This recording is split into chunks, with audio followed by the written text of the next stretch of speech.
10-year note Treasury yields opened the session roughly unchanged, hovering at about 165. That's also the midpoint of the recent range, that 155 to 175 range. So smooth sailing as we awaited a 20-year auction and the FOMC minutes from the April FOMC meeting. Now, the 20-year auction saw demand decline. We saw a bit of a higher rate at this point. Not a real event today. The big event, big headline event today was certainly going to be those FOMC minutes. And when they came out, the big wonder was, when are they going to start talking about tapering some of these purchases that have been in place since last year?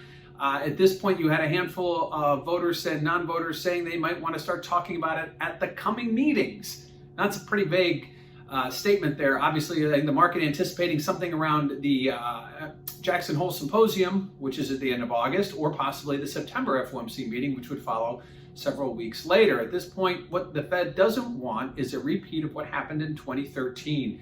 And that's when the Fed started their asset purchasing program after the great financial crisis. They talked about tapering. They didn't actually do anything. They just talked about tapering and sent volatility skyrocketing higher to the moon and created a bustle. That's something they didn't want. Financial stability is one of the Fed's sort of unwritten mandates, and that is something they want to keep in play. They do not want a repeat of that in 2021, so they're being very careful about their words and being very careful how they lay this out. But at this point, it looks like we're going to get some kind of discussion about tapering towards the end of this year, possibly in the third quarter. At the end of those minutes, or when those minutes were released, we did see Treasury yields notch up to the high of the session, just shy of 170. At this point, that's still within the range, that 155 to 175 range. But again, seeing yields creep up higher is something I think at this point, given the stance the Fed has had over the last several months, that dovish stance, interesting to see that now maybe things may be turning a little bit.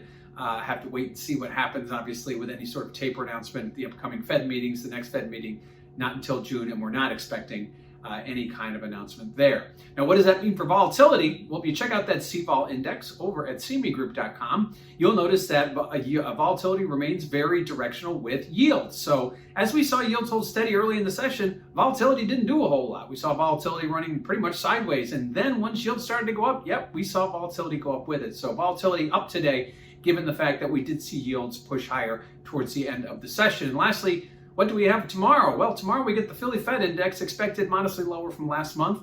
We also get the claims number, that in the moment jobs number look at where we are. We're expecting claims to come in around 450,000. The trend has been modestly declining, which is good. However, we are still about 2.5 times where we were prior to the pandemic, so still very elevated with those jobless claims filings. At this point, we need to see those get lower if we're going to get back to any kind of normalcy within the job market.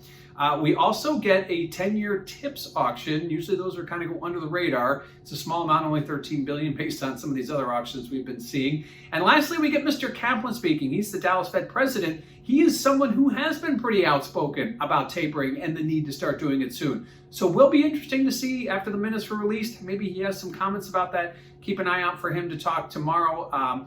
Certainly a lot of the other Fed presidents, Fed governors have been downplaying any tapering. He has been one who has been outspoken about it and talking about we need to start doing it sooner rather than later. Again, no specific dates, no specific actions, just a lot of talk. So at this point, 10-year Treasury yields hovering throughout most of the session at the midpoint of the range, seeing a modest uptick as the possibility of the Fed tapering its purchases looms out there somewhere.